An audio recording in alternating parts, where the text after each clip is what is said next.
في بداية يوليو 2026 الطائرات المسيرة الأوكرانية اكتشفت 6 من أصل 7 ملاجئ طائرات محصنة في قاعدة ساكي الجوية في شبه جزيرة القرم المحتلة. فجروا أبواب 4 منهم، ونفس القاعدة دي كانت اتضربت مرة قبل كده بأيام قليلة. روسيا صرفت فلوس كتير علشان تعزز المطار ده بملاجئ خرسانية اتبنت مخصوص علشان تمنع النوع ده من الهجمات. في أسبوع واحد أوكرانيا جربت الموضوع مرتين وقدرت تنجح في المرتين. كل وسائل الإعلام اللي بتغطي الحرب نشرت القصة دي بشكل أو بآخر، بس احنا عايزين نقول النهاردة إن حريق الحظيرة هو أقل جزء مثير للاهتمام في اللي بيحصل فعلا للقوة الجوية الروسية دلوقتي، لأنه وراء لقطات أبواب الملاجئ وهي بتنهار في حملة تانية تقريبا مش بيتكلم عنها حد خالص. الحملة دي بتدور في سجلات التصدير وقوائم العقوبات وبيانات أرباح الشركات، والحملة التانية دي ممكن في الآخر تكون أهم من أي ضربة واحدة. أوكرانيا مش بس بتدمر الطيارات الروسية واحدة واحدة على ممر التحرك للطائرات في القرم، هي كمان بتخلي من الصعب على روسيا إنها تبني الطيارة اللي بعدها أصلا. يلا نبدأ ونعرف التفاصيل، ونبتدي بوصف المشهد. ساكي أو بشكل أدق قاعدة نوفوفيدوريفكا الجوية بقت مقر لفوج الطيران البحري الهجومي المستقل 43 التابع للبحرية الروسية من وقت ضم القرم سنة 2014، وبيتم استخدامها لنشر مقاتلات سو 30 SM وسو 30M متعددة المهام، وهي طيارات بتستخدم في مهمات الهجوم البحري، لكن كمان بقت تستخدم أكثر في ضربات القنابل الانزلاقية ضد جنوب أوكرانيا. وطول الحرب كانت قاعدة خلفية آمنة نسبيا، بعيدة كفاية عن خط الجبهة، لدرجة أن روسيا كانت بتعتبرها مكان آمن تركن فيه الطيارات وتعمل لها صيانة وتسلحها من جديد. لكن في يوليو 2026 جهاز الأمن الأوكراني SBU شن هجمات بطائرات مسيرة على هناجر القاعدة، وأعلن عن 5 إصابات مؤكدة. المعلومات الأولية بتشير إلى وجود مقاتلات سو 30 وسو 30 SM في 2 من الهناجر اللي تهاجموا، واندلع حريق في مكان تخزين واحدة من الطيارات دي. تقييم جهاز الأمن الأوكراني نفسه قدر كل طيارة من دول بحوالي من 30 إلى 50 مليون دولار حسب التجهيزات. وبعد يومين جهاز الأمن الأوكراني ضرب تاني، المرة دي قالوا إنهم أصابوا 7 هناجر في القاعدة، وكان جواهم حسب التقارير طيارات سو 30 SM وسو 30 وسو 24. جهاز الأمن الأوكراني قال إن على الأقل 7 طيارات اتدمرت أو اتضررت. وبجانب ساكي أوكرانيا ضربت كمان قاعدة غوارديسكوي الجوية اللي بتبعد حوالي 30 كيلومتر عن الساحل، وكمان ضربوا هانجرين كانوا بيخزنوا فيهم مسيرات شاهد ومعدات دعم للطيران. اللي بيميز الضربات دي عن هجمات المطارات اللي فاتت إننا مش معتمدين بس على تصريحات الحكومة الأوكرانية، عندنا كمان صور أقمار صناعية من فانتور، شركة أقمار صناعية تجارية أكدت الضرر بشكل مستقل. 6 من 7 ملاجئ الطائرات المحصنة اتضرروا بوضوح. الأبواب المضادة للانفجار في 4 كانت مرمية على ممر التحرك مش في مكانها. الملاجئ اللي كانت هياكل خرسانية لسه موجودة غالبا، لكن ملجأ الطائرات المحصن معمول مخصوص يتحمل الضربات ويحافظ على الطيارة صالحة للطيران. الصور اللي جت من ساكي بتبين ان الهيكل حافظ على شكله، لكن كل حاجة كانت مهمة جواه، والباب اللي كان المفروض يقفله ما استحملوش. ده معناه انه رد روسيا على تهديد اوكرانيا بالطائرات المسيرة متوسطة وبعيدة المدى واللي لسه خرسانة مصبوبة بيتجرب فعليا في الميدان بعد اقل من سنة من بنائه، وهو مش قادر يصمد زي ما المخططين الروس كانوا متوقعين. ده الخط الزمني اللي بيشرح ليه الملاجئ دي اتعملت اصلا. في يونيو 2025 أوكرانيا بدأت عملية سبايدر ويب المشهورة، هجوم كبير بطائرات مسيرة على قواعد القاذفات الاستراتيجية داخل روسيا باستخدام طيارات تم تهريبها لمواقعها خلال شهور وانطلقت من داخل روسيا. أوكرانيا قالت إنها ضربت عشرات الطائرات في قواعد منها بليايا على بعد أكثر من 4000 كام من حدودها. من وقتها الضربات الأوكرانية بعيدة المدى بقت بتوصل لإنجز اللي على بعد حوالي 600 كيلومتر من الجبهة. قبل سبايدر ويب الدفاع الجوي الروسي كان معتمد إن المسافة تعتبر حماية، لو أوكرانيا ما قدرتش توصل لقاعدة جوية يبقى فمان. الطائرات اللي راكنة عليه كانت في أمان ومش محتاجين استثمار زيادة، لكن أوكرانيا أثبتت إنها تقدر توصل لأماكن أبعد في روسيا سواء بقيادة الطيارات المسيرة أو توصيلها في عمليات سرية. روسيا بدأت تصب خرسانة في المطارات اللي كانت أماكن الركن فيها مفتوحة، واعتبرت إنه الملاجئ المحصنة هي الحل للتهديد اللي الأماكن المفتوحة مش قادرة تصمد قدامه. على الورق الحماية كان ليها قيمة، لو عززت المكان هتحمي المعدات اللي جواه وهترجع شوية من القدرة على البقاء عن طريق البنية. الطيارات المسيرة الهجومية الأوكرانية اتطورت أسرع من بناء روسيا للملاجئ، وده باين في الضربات اللي بتأكد إن الأنظمة الأوكرانية الجديدة بتقلل فعلا من حماية الملاجئ. و6 من 7 ملاجئ اتضرروا في أسبوع واحد في قاعدة واحدة هو بالضبط النوع من الأدلة اللي بيدعم الكلام ده. فروسيا حلت مشكلة الطيارات المكشوفة في المطارات المفتوحة، لكن ده خلق مشكلة جديدة، وهي إنهم بقوا عندهم هياكل ثابتة وغالية وواضحة، وأوكرانيا دلوقتي عارفة مكانها بالضبط وإزاي تدمرها من جوه لبره. عشان نفهم ليه الموضوع ده أهم من قيمة الطيارات لازم نشرح يعني إيه هانجر، لأن معظم التغطية بتعامل الضربات كأنها بس عدد الطيارات اللي اتدمرت، وده بيقلل من اللي فعلا بيتهاجم. الطيارة المقاتلة مش سلاح لوحده، دي الجزء الظاهر من نظام دعم كامل، والنظام ده هو اللي بيحدد قد إيه المطار يقدر يطلع قوة قتالية في أي يوم، وده مفهوم اسمه توليد الطلعات الجوية. الهانجر هو المكان اللي بيحصل فيه الشغل الكبير في الدورة دي. المحركات بتتراجع، إلكترونيات الطيران بتختبر وبتتعاير، والأسلحة بتتحمل على نقاط التعليق. كل ده بيعتمد على ميكانيكية مدربين ومخزون قطع غيار ومعدات دعم أرضي وخطوط وقود وأجهزة اختبار تشخيصية وأوراق صيانة، وكل ده لازم يكون في مكان واحد فعلي علشان يطبق على الطيارة نفسها. وفي سنة 2026 الطيارة المسيرة تقدر توصل لأوكرانيا، مش لازم تحط طيارة. 30 SM اللي بتكلف $50 مليون على الأرض علشان تقلل دورها في الحرب، كفاية تخلي دورة توليد الطلعات الجوية في القاعدة أبطأ وأغنى وأقل اعتمادية من الأسبوع اللي فات. أضرب ورشة الصيانة وحظيرة الإصلاح. لو دمرت معدات الدعم الأرضي الطيارة هتفضل سليمة ومش هتقدر تطير، لأن مفيش حد يسلحها أو يزودها وقود. لو الرادار أو تغطية الدفاع الجوي حوالين المطار اتعطلت، الضربة الجاية بالطائرات بدون طيار هتواجه مقاومة أقل من الضربة اللي قبلها. الطيارة اللي مش قادرة تطلع في مهمة في اليوم ده قيمتها بالنسبة لروسيا زيها زي طيارة مش موجودة أصلا، وده السبب اللي بيخلي أوكرانيا تركز على ضرب نفس مطارات القرم أكتر من مرة، بدل ما تحاول تحقق حصيلة تدمير أكبر بضربة واحدة في مكان تاني. أوكرانيا عارفة كويس معظم الضربات الانزلاقية الروسية جاية منين، فعشان كده أوكرانيا بتستهدفهم بالظبط علشان تقلل قد إيه روسيا تقدر تهاجم في أي يوم. بس في منطق عملياتي أوسع وراء سبب ضرب أوكرانيا لأنواع أهداف كتير في نفس الوقت. ده مفهوم اسمه العمليات المتوازية، وده جاي مباشرة من عقيدة القوات الجوية الأمريكية، وده نفس المنطق اللي كان وراء حملات التحالف الجوية ضد العراق. الفكرة بسيطة، الحملة المتتابعة تضرب هدف واحد، تستنى تقيم الضرر وبعدين تنتقل للهدف اللي بعده. الحملة المتوازية بتهاجم أجزاء كتير من نظام العدو في وقت واحد، زي المطارات، مخازن الوقود، مواقع الرادار، بطاريات الدفاع الجوي، عقد السكك الحديدية، مخازن الذخيرة، منشآت الصيانة، وبنية القيادة التحتية، وكل ده في نفس الوقت أو في أقرب وقت ممكن حسب القدرة الهجومية المتاحة. الهدف هنا هو اللي بيتسمى الصدمة النظامية. لما العدو يضطر يرد على مشاكل بتظهر في كل مكان في نفس الوقت، مش هيقدر يركز موارده في الإصلاح والدفاع على أي نقطة واحدة بس. القرارات بتتاخد بمعلومات ناقصة، الموارد بتتسحب في اتجاهات متعارضة في كل أنحاء البلد، النظام كله بيبدأ يشتغل أبطأ وأسوأ في كل مكان وفي نفس الوقت. أوكرانيا بتطبق نسخة من ده باستخدام الطيارات المسيرة والصواريخ وعمليات التخريب الخاصة، بس طبعا من غير حجم القوة الجوية الأمريكية.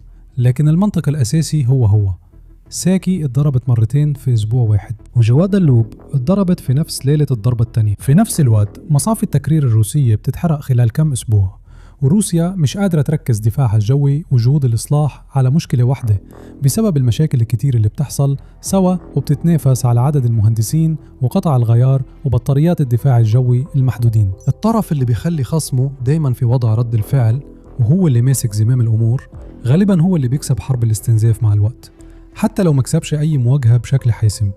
دلوقتي لازم نشوف الصورة الأكبر، لأنه ضربات المطارات بس نص الصورة. في نفس الوقت الدرونز الأوكرانية هاجمت الحظائر في القرن في حملة تانية أهدى شوي، كانت بتقلل قدرة روسيا تعوض خسارتها، وبتدار تقريبا بالكامل بأنظمة الرقابة على الصادرات الغربية وسلاسل الإمداد الخاضعة للعقوبات، وكمان الحسابات الصناعية الدفاعية الروسية نفسها. تعالوا نشوف أرقام خسائر هياكل الطائرات الأول علشان نعرف ليه قدرة التعويض مهمة جدا. مشروع التتبع المفتوح المصدر أوركس اللي بيحسب بس الخسائر اللي يقدر يأكدها بصريا من خلال صور أو فيديوهات، وثق على الأقل 43 طيارة مقاتلة قاذفة من نوع سو 34، وعلى الأقل 21 طيارة من سلسلة سو 30 اتدمروا أو اتضرروا من بداية الحرب لحد يونيو 2026. ولأن أوركس بيطلب تأكيد بصري لكل حالة، الأرقام دي هي الحد الأدنى مش الأقصى، يعني العدد الحقيقي أكيد أكبر من كده، مقارنة بأسطول سو 34 قبل الحرب اللي كان متقدر بحوالي 163 طيارة. الخسائر المؤكدة لوحدها بتمثل ربع العدد الكلي ده غير الطيارات اللي خرجت من الخدمة بسبب التلف أو الصيانة المتأخرة أو نقص الطواقم، وده مش بيبان في متتبع الخسائر اللي بيعتمد على التأكيد البصري. بحلول يونيو 2026 إجمالي خسائر روسيا المؤكدة في الطيارات ذات الأجنحة الثابتة حوالي 185 طيارة. بإحصائيات أوسع، لو حسبنا كل الطيارات القتالية والهليكوبتر والخسائر الثانوية، العدد هيبقى على الأقل الضعف. في الحقيقة من بدري في 2024 مؤسسة راند قدرت أن القوة الجوية الروسية كانت بالفعل انخفضت لحوالي 75% من قوتها قبل الحرب بسبب الاستهلاك المتسارع، وكمان الطيارات اللي قربت تخلص مدة خدمتها والخسائر لسه تتراكم من وقتها. ده هو الوضع اللي المفروض صناعة الطيران الروسية تعوض فيه الخسائر، وهنا الأمور فعلا بتسوء لموسكو. بس قبل ما أكمل، اتأكد أنك مشترك في برنامج الشؤون العسكرية. احنا بنتابع الأحداث الأخيرة وبنقدم تحليلات طويلة المدى وتاريخية بتوضح بالضبط إزاي الحرب ماشية من الناحيتين. نرجع لمشاكل روسيا. نبدأ بالبرنامج الأهم للقوات الجوية الروسية، السو 57. فيلون مقاتلة شبحية من الجيل الخامس اللي بقالها تقريبا 20 سنة في التطوير، وكان المفروض تكون رد مباشر على الF 35 في سنة 2023. شركة الطائرات المتحدة الروسية UAC سلمت 11 طائرة سو 57 بحسب التقارير سو 57 للقوات الجوية الفضائية، والمدير التنفيذي بتاعها وعد علنا انه حيضاعف الانتاج في الفترة الجاية، لكن اللي حصل كان العكس. في 2024 أكثر تقدير موثوق كان 5 طيارات بس تسلموا بدل الهدف اللي كان 22، وشركة UAC خلصت سنة 2025 كلها من غير تسليم ولا طائرة. سو 57 جديدة مؤكدة رسميا للقوات الجوية الفضائية الروسية. المحللين فعلا شافوا صور في ربيع 2025 بتشير لوجود طيارتين بأرقام ديل 25 و26، بس حتى ده كان مجرد تخمين، لأنه روستك عمرها ما أعلنت عنهم بشكل رسمي، وده في حد ذاته معناه كبير. أي شركة دفاعية واثق في زيادة إنتاجه بيعلن أرقام، جداول زمنية ودفعات واضحة، لكن برنامج السو 57 الروسي بالعكس، ساكت وما فيش أخبار. بينشروا معلومات متقطعة ويسيبوا التكهنات تملأ الصمت، بس ممكن يكون في سبب بسيط لكده. مركز الأبحاث البريطاني الروسي نشر ورقة بحثية في نوفمبر 2025 بعنوان نقاط الضعف في إنتاج سوخوي تقليم أجنحة روسيا، وفيها اقترحوا أن مصانع التجميع الرئيسية في روسيا في كومسومولسك على أمور ونوفوسيبيرسك وإيركوتسك كانت بالفعل تحت عقوبات مباشرة. ومع كده لاحظوا أن كتير من الموردين من الدرجة الثانية والثالثة زي شركات مكونات هيكل الطيارة من التيتانيوم وأجزاء المحرك وأنظمة الرادار قدروا يتجنبوا القيود لحد دلوقتي، واللي روسي أشار له كفجوة نشطة في نظام العقوبات الحالي مش دليل إن مفيش نقطة ضعف. بس خريطة روسي وضحت كده أهم الموردين، ومن ضمنهم مصنع المحركات UAC وUMBO وUFA، ومورد التيتانيوم في SMBO وأوفيزما، ومصنع الرادار رايزن ستايت انسترومنت ميكينج انتربرايز، كلهم موجودين في الجزء الأوروبي من روسيا. وفي مدى قدرة أوكرانيا المتزايدة على تنفيذ ضربات بعيدة المدى. بمعنى آخر، نفس منطق الضربات اللي بيطبق دلوقتي على الحظائر في القرم عنده مجموعة أهداف تانية أهم بكتير، ومعظمها لسه خارج العقوبات وكمان في المتناول شمالا.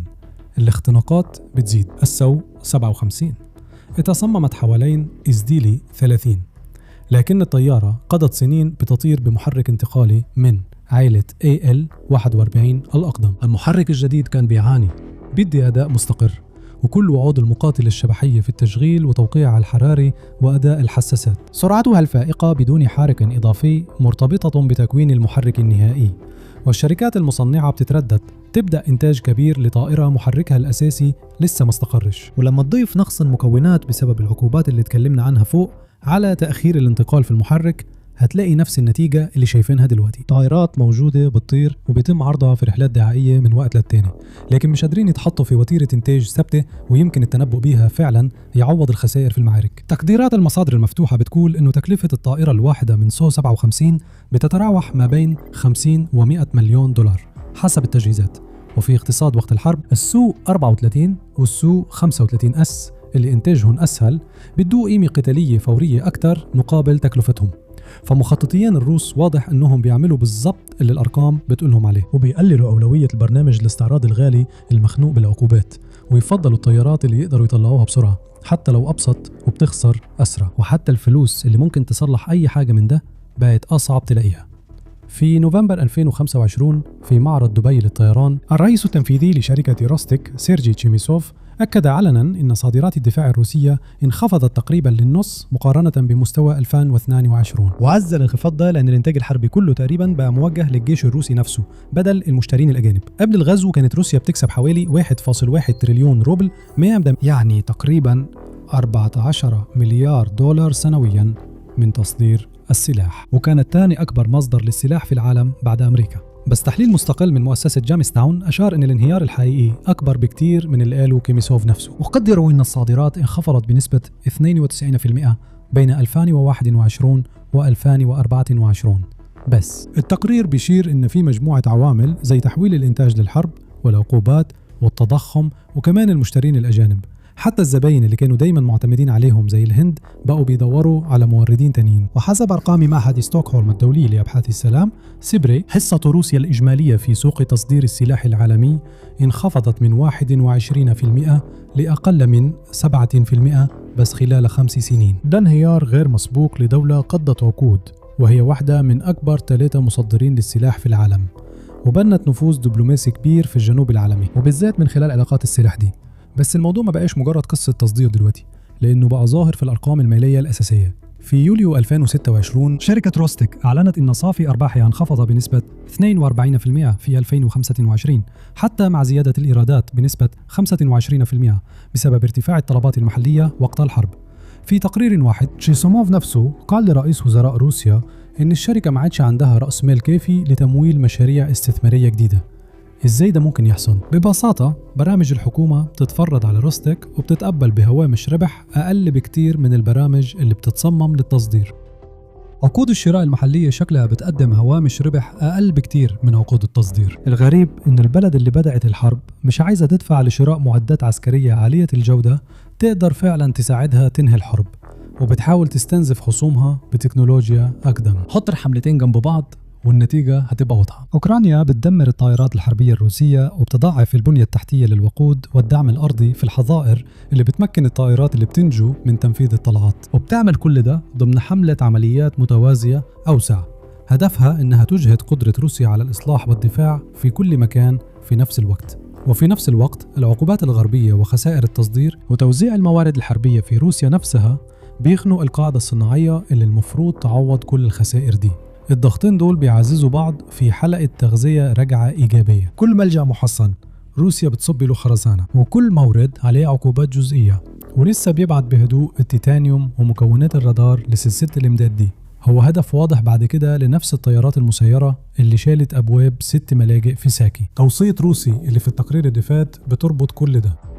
الغرب لازم يوسع العقوبات لتشمل الموردين من الدرجتين الثانية والثالثة، لأنه الفجوة اللي ممكن يستغلوها هناك دلوقتي، وفي نفس الوقت كل عقد تصدير إضافي روسيا بتخسره بسبب إن مشتري زي الهند بيتجه لمورد أكتر موثوقية. ده مصدر فلوس أقل ممكن موسكو كانت تستخدمه في تمويل نوع الإنتاج المتسارع اللي روسي حذر إنه بدأ يضعف فعلا. ده هو الآلية التراكمية اللي بتخلي حملة مهاجمة المطارات في القرم أهم بكتير من مجرد عدد الضحايا. أوكرانيا مش محتاجة تكسب حرب استنزاف ضد مخزون الطائرات الحالي عند روسيا لوحده، هي محتاجة خسائر روسيا تفضل أسرع من قدرتها على التعويض، خصوصا مع العقوبات اللي قللت عائدات التصدير وسلسلة الإمداد الموزعة بين موردين خاضعين للعقوبات وموردين مش خاضعين لها، اللي أصلا بتعاني عشان تفضل مستمرة من غير أي ضغط خارجي. كل ده مش معناه إن القوة الجوية الروسية فوق القرم هتنهار في وقت محدد، وعايزين نخلي بالنا وما نبالغش في التوقعات. روسيا ما زالت عندها من أكبر القواعد الصناعية عالميا، لسه تقدر تصمم هياكل الطائرات وتشكل هياكل من التيتانيوم وتدمج أنظمة الأسلحة محليا، وكمان أثبتت قدرتها على التكيف والابتكار طول الحرب دي. من ضمنها افتتاح منشآت جديدة لاختبار أنظمة الوقود والإلكترونيات الجوية. حتى قاعدة ساكي نفسها ممكن تتبني من جديد وتتجهز ويتعاد إنشاء ملاجئها لو موسكو قررت تديها أولوية زي ما عادت بناء قواعد قبل كده. العمليات المتوازية مش هتفيد غير لو اللي بيشغلها يقدر يحافظ على نفس الوتيرة. إنتاج أوكرانيا للطائرات بدون طيار فعلا بيزيد، لكنها بتواجه شبكة الدفاع الجوي الروسية حوالين شبه جزيرة القرم اللي بيتم تدعيمها وتطويرها مخصوص كرد فعل على الضربات دي. دقة الضربات نفسها ممكن تقل لو التشويش والحرب الإلكترونية الروسية اتطورت أسرع من أنظمة التوجيه الأوكرانية. اللي بتقوله ضربات ساكي والبيانات الصناعية هو اتجاه التطور، والاتجاه ده كان ثابت بشكل ملحوظ لأكتر من سنة. روسيا بتفضل تحل نقطة ضعف امبارح، وأوكرانيا بتفضل تلاقي اللي بعدها، سواء كان درون هجومي أحدث يقدر يخترق الخرسانة أو قائمة عقوبات غربية لسه ما لحقتش مورد معين. الخرسانة ما انقذتش طيارات روسيا في ساكي، هي بس خلت المشكلة شكلها أحلى شوية في صور الأقمار الصناعية. المشكلة في سوق 57 مش في الإنتاج بس، لكن كمان في أدائها في الجو. لو عايز تعرف أكتر اتفرج على الفيديو ده. زي دايما اشترك عشان توصلك تحديثات يومية عن أهم قضايا الجغرافيا السياسية والحروب.